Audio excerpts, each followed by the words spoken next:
Hi, அனைவருக்கும் வணக்கம். நம்ம நேற்று இந்த படம் பார்த்துட்டு இருந்தோம். இதில் கொஞ்சம் தான் பார்த்துருக்கோம். இன்னும் பாதி படம் கொஞ்சம் பெண்டிங் இருக்குது. இன்றைக்கி நம்ம அதை பார்ப்போம். நேற்று பார்த்த வரைக்கும் நீங்கள் எல்லாருமே அதை நோட் பண்ணியிருப்பீங்கன்னு நினைக்கிறேன். அந்த வீடியோ பார்க்கலாம்னு பரவாயில்ல, நீங்கள் அந்த வீடியோ பாருங்கள். முக்கியமான பாயிண்ட்டை நான் நோட் பண்ணி லைன் பண்ணி கொடுத்துருக்கேன்.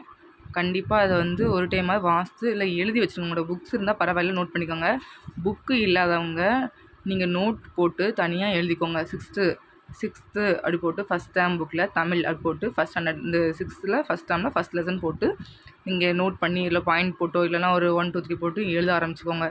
ஏன்னா எப்போவுமே உங்களுக்கு ஒரு டைம் இந்த கொஸ்டின் நீங்கள் எங்கேயாவது பார்க்கிங்க, இப்போ நீங்கள் வீடியோவில் பார்த்துட்டு அப்படியே போயிட்டீங்கன்னா கூட நெக்ஸ்ட் அந்த கொஸ்டினை நம்ம வேறு ஏதாவது வீடியோலையோ ஏதோ இதில் பார்க்கும்போது இதுக்கான ஆன்சர் நம்ம எங்கேயோ பார்த்தோமே இது நம்ம எங்கே பார்த்தோன்னு தேடுவோம்.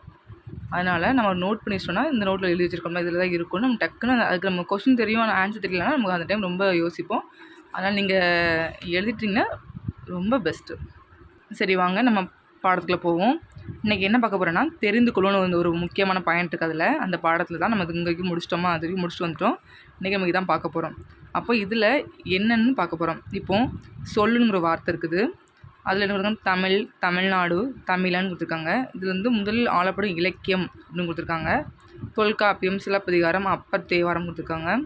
இல்லை மேற்கோள் கொடுத்துருக்காங்க. இப்போ இதில் என்னன்னு இருக்குன்னா, தொல்காப்பியத்தில் முதல்ல தமிழுங்கிற வார்த்தை எதில் வந்துச்சுன்னா தொல்காப்பியங்கிற நூல் இருக்குது. அதுக்கு அந்த எந்த மாதிரி இருக்குன்னா, தமிழன் கிளவியும் அதனோ ரச்சே. இந்த தொல்காப்பியத்தில் எழுத்து இதில் 385வது ஒரு பாடலாக இருக்குதுன்னு சொல்லியிருக்காங்க. நெக்ஸ்ட்டு தமிழ்நாடு, அது சிலப்பதிகாரம் வஞ்சி காண்டத்தில் இருக்குது. சிலப்பதிகாரத்தில் வஞ்சி காண்டத்தில் இருக்குது. அங்கே எப்படி இருக்குன்னா, இமிழ்கடல் வேலியே தமிழ்நாடு ஆக்கியே இது நீ கருதினே ஆயின். இது வஞ்சி காண்டத்தில் 102 பாடல் இருக்குது. நெக்ஸ்ட் தமிழனுங்கிற வார்த்தை முதல்ல இதில் வந்துச்சுன்னா அப்பர் தேவாரம். அது எப்படி இருக்குன்னா, தமிழன் கண்டாய். அதில் இருக்குது திருத்தாண்டகத்தில் 23வது பாடலில் இருக்குது. இப்போ அவங்க எப்படி கேட்கலான்னா, இந்த லைனை கொடுத்துட்டு இது எந்த நூலில் இடம் வச்சுன்னு கேட்கலாம். இல்லை தமிழ்ங்கிற வார்த்தை எந்த நூலில் எந்த இதில் வந்துட்டுன்னு கேட்கலாம். நம்ம தொல்காப்பியம் எழுதணும். இப்படின்னு கேட்கலாம். மேட்ச் கூட கேட்கலாம். 3ஐயும் கொடுத்து மாற்றி கொடுத்து எங்கெங்கே வருதுன்னு கேட்கலாம். இல்லை ஆட் ஒன்று கேட்கலாம். அப்போது நம்ம இதையும் படிக்கணும். இது 3மே படிக்க ரொம்ப முக்கியமான இதுதான் போட்டிருக்கேன், பார்த்துக்கோங்க. நெக்ஸ்ட்டு சீர்மை மொழி. சீர்மை என்பது ஒழுங்குமுறையை குறிக்கும் சொல். சீர்மைன்னு என்னென்னா ஒழுங்கு அப்படின்னு ஞாபகம் வச்சுக்கோங்க.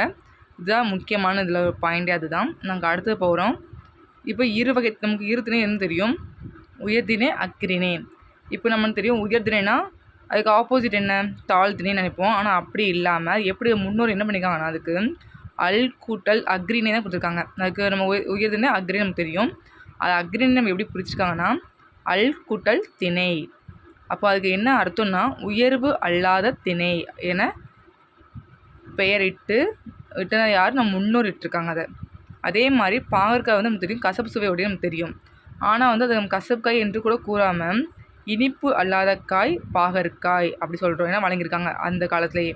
அதுக்கு நம்ம அதை பிரித்தா எப்படி வரும்னா பாகு கூட்டல் அல் கூட்டல் காய். நமக்கு இது ஒரு பிரித்து எழுதவாகவும் கேட்கலாம். இல்லைனா இதுக்கான ஏதாவது ஒரு டெஃபினிஷன் கொடுக்கலாம். இப்படி ஏன் வந்துச்சு, இது யார் சொன்னாங்க கேட்கலாம்.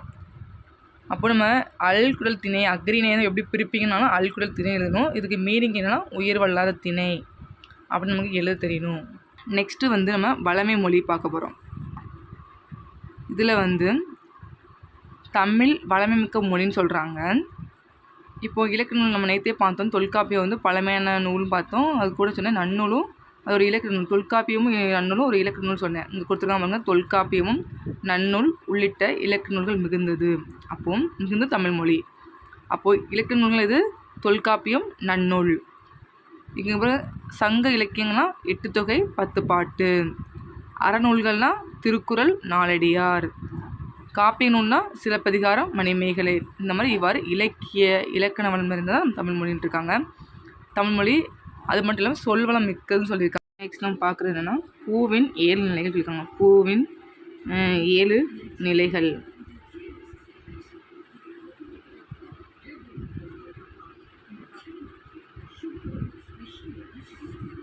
ஓகேவா? இப்போ ஃபஸ்ட்டு என்ன பண்ணுது, பூவில் என்னக்குன்னா அரும்பு, இது வந்து அரும்பு. அப்புறம் மொட்டு, கொஞ்சம் இது அரும்பு மாதிரி இருக்குது, கொஞ்சோண்டு விரியுது. இது முகைன்னா கொஞ்சோண்டு ஒரு இதழ் 2 பெட்டல் மட்டும் விரித மாதிரி இருக்குது. நெக்ஸ்ட்டு மலர், அலர், மலர் கொஞ்சம் விரிஞ்சுக்குது. நெக்ஸ்ட் நல்லா ஓரளவுக்கு விரிஞ்சிட்டு. அப்புறம் வீண், வீணா விழ ஸ்டேஜ் ஆகிட்டு. செம்மல்னா அதே காஞ்சிட்டு. அப்போ அரும்பு, மொட்டு, முகை, மலர், அலர், செம்மல் தான் பூவின் 7 நிலைகள். நெக்ஸ்ட் வந்து ஓர் எழுத்தை ஒரு சொல்லாகி பொருள் தருவது உண்டு. ஒரு சொல் பல பொருளை குறித்து வருவதும் உண்டு. சான்றாக மா என்னும் ஒரு சொல் மரம் சொல்லலாம்.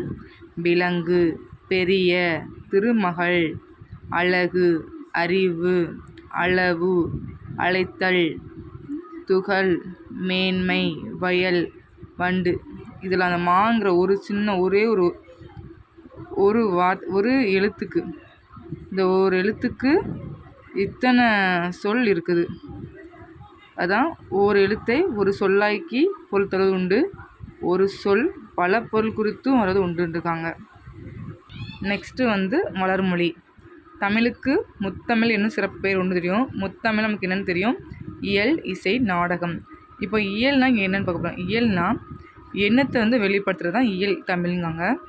இசை தமிழ்னா உள்ளத்தை மகிழ்விக்கும். நாடக தமிழ்னா உணர்வில் கலந்து வாழ்வின் நிறைய குறைகளை சுட்டி காட்டுறது தான் நாடக தமிழ் இருக்காங்க. இப்போ நம்ம இயல் தமிழ் வந்து இயல்பாக இருக்கணும்னு வச்சுக்கலாம். இயல்பாக இருக்கிறத நம்ம நினச்சிக்கணும். இயல் தமிழ்னா நம்ம எண்ணத்தை வெளிப்படுத்துறது தான். அப்போ நம்ம எப்படி நினச்சிக்கலாம்னா, இயல் தமிழ்னா இயல்பாக நம்ம மைண்டில் என்ன நினச்சிட்டு இருக்கோமோ அதை வெளிப்படையாக தெரிறதுன்னு நினச்சிக்கணும். இசை தமிழ்னா நமக்கு பாட்டுனா எல்லாத்துக்கும் ரொம்ப பிடிக்கும். அப்போ அந்த இசை தமிழ்னா உள்ளத்தை மகிழ்விக்கும்னு ஞாபகம் வச்சுக்கணும். நாடக தமிழ்னா உணர்வில் கலந்து வாழ்வின் நிறைய குறைகளை. இப்போ நாடகம் நடிக்காங்கன்னா என்ன பண்ணுவாங்க, ஒரு நிறைய இருக்கும், ஒரு குறைய இருக்கும். ஒருத்தரோட வாழ்க்கையில் என்ன பண்ணுவாங்க, எடுத்து நாடகமாக எடுத்து போடுவாங்க. நிறையும் பார்க்கலாம், குறைவுலாம். அப்போ நம்ம உணர்வில் கலந்து வாழ்வின் நிறைய குறைகளை சுட்டி காட்டுறதான் நாடக தமிழ். ஈஸியாக ஞாபகம் வச்சுக்கலாம். இதெல்லாம் முக்கியமான பாயிண்ட்டு, படிச்சுக்கோங்க. நெக்ஸ்ட்டு வந்து இதில் என்னென்னா, செய்யுள், கவிதை, புதுக்கவிதை, துளிப்பா போன்றன தமிழ் கவிதை வடிவங்கள். இதெல்லாம் என்னது, தமிழ் கவிதை வடிவங்கள். தமிழ் கவிதை வடிவங்கள் எதுன்னு கேட்டாலும் நம்ம சொல்லணும். செய்யுள், கவிதை, புதுக்கவிதை, துளிப்பா. அடுத்தது கட்டுரை, புதினம், சிறுகதை. இதெல்லாம் வந்து உரைநடை வடிவங்கள். கட்டுரை, புதினம், சிறுகதை இதெல்லாம் என்னது, உரைநடை வடிவங்கள். தற்போது அறிவியல் தமிழும் கணினி தமிழும் என்று மேலும் மேலும் வளர்ந்து கொண்டே தான் வருகிறதுன்னு இருக்காங்க. நெக்ஸ்ட் நம்ம வந்து தெளிவுன்னு ஒரு இருக்குது, அதை பார்ப்போம். தாவர இலை பெயர்கள். நம்ம எப்படி ஒவ்வொரு எல்லாமே இலையாக தான் இருக்கும். ஆனால் நம்ம வந்து அது ஒவ்வொன்று இலையும்போம், கீரையும்போம், புல், தாள், தலை, இப்படி ஒவ்வொன்று சொல்கிறோம். அது எதுக்கு சொல்கிறோன்னு கொடுத்துருக்காங்க. ஆலமரம், அரசனா அரச மரம், மானா மாமரம், பலாமரம், வாழை மரம். இதெல்லாம் என்னது, இந்த மாதிரி மரத்துக்கு நம்ம சொல்கிறோன்னா இலைன்னு சொல்கிறோம். அப்போ ஆள், அரசு, மா, பலா, வாழை இருந்தால் இலை. அகத்தி அப்படின்னா அகத்தி, பசலை, முருங்கைனா கீரைங்கும். அகத்திக்கீரை, பசலைக்கீரை, முருங்கைக்கீரை அப்படி சொல்கிறோம். புல்னா அருகம்புல், கோரப்புல் சொல்லியிருப்போம் நம்ம. தாள்னால் நெல் தாள், வரகுத்தாள்னு சொல்லணும். தலைனா மல்லித்தலை நம்ம சொல்லியிருப்போம். நம்ம பழக்கத்தில் உள்ள ஒரு பேர் தான் இது. நெக்ஸ்ட்டு சப்பாத்தி கல்லியின் தாளையும் மடல் அப்படி சொல்கிறாங்க.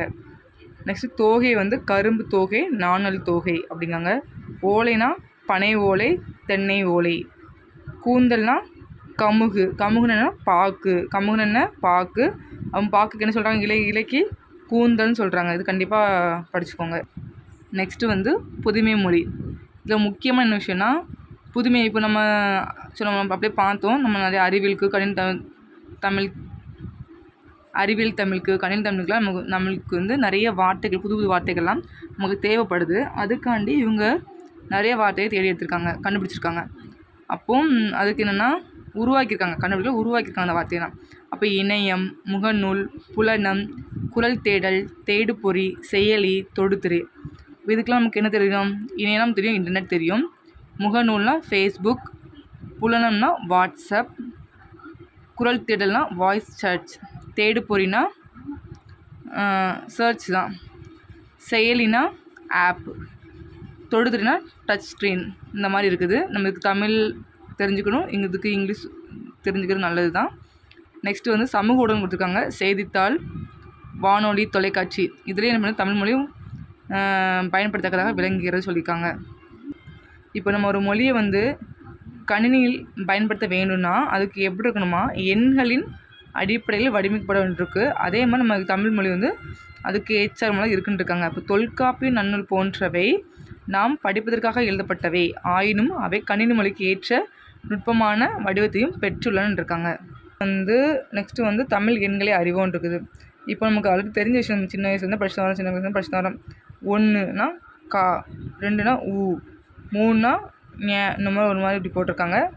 4னா ச வந்து ஒரு மாதிரி இது மாதிரி இப்படி போட்டிருப்பாங்க சொல்லிச்சு. இன்னும் 5னா ரூ, 6னா சா, 7னா ஏ, 8னா ஆ, 9னா கூ மாதிரி வந்திருக்கும், 10னா கா ஒரு ஜீரோ மாதிரி போட்டுக்கொண்டு தான். இது கண்டிப்பாக இதுக்கு ஒரு மாதிரி ஒரு ஷார்ட்கட் வச்சாவது படிச்சுக்கோங்க, இல்லை நீங்கள் படிச்சுக்கோங்க, அவ்வளோதான். இதுக்கப்புறம் இல்லை என்ன முக்கியமான பயன் எதுவும் இல்லை இதில். அடுத்ததுனா இங்கே ஒரு பாட்டு கொடுத்துருக்காங்க, பிறந்தநாள் வாழ்த்து. நீண்டு நின்ற காலம் நீ நீடு வாழ வேண்டியது. இந்த பாட்டை நம்ம வீடியோலையோ இல்லை ஏதாவது ஆடியோவோ நம்ம கேட்டிருப்போம். இந்த பாட்டை எழுதியது யாருன்னா அறிவுமதி. கண்டிப்பாக இந்த வார்த்தையை கொடுத்து, இந்த லைனை கொடுத்து கண்டிப்பாக கேட்குறதுக்கு வாய்ப்பு இருக்குது. நெக்ஸ்ட் புக் பேக் கொஸ்டின் பார்ப்போம். தொன்மைனா பழமை. இடப்புறம் என்னும் சொல்லை பிரித்து எழுத கிடைப்பது இடம் கூட்டல் புறம். சீரிழமை என்னும் சொல்லை பிரித்து எழுத கிடைப்பது சீர்மை கூட்டல் இளமை. நெக்ஸ்ட்டு சிலம்பு கூட்டல் அதிகாரம் என்பதனை சேர்த்து எழுத கிடைக்கும் சொல் சிலப்பதிகாரம். நம்ம சிலம்பதிகாரம் இருக்கக்கூடாது, சிலப்பதிகாரம். கணினி கூட்டல் தமிழ் என்பதனை சேர்த்து எழுத கிடைக்கும் சொல் கணினி தமிழ். தமிழ்மொழி போல் இனிதாவது இங்கு காணோம் என்று பாடியவர் பாரதியார். மா என்னும் சொல்லின் பொருள் விலங்கு. நாம் சிந்திக்கவும் சிந்தித்ததை வெளிப்படுத்தவும் உதவுவது நமக்கு மொழி தான். தமிழில் நமக்கு கிடைத்துள்ள மிக பழமையான இலக்கண நூல் தொல்காப்பியம். மொழியை கணினியில் பயன்படுத்த வேண்டுமெனில் அது எப்படி இருக்கணும், எண்களின் அடிப்படையில் வடிவமைக்கப்பட வேண்டும்.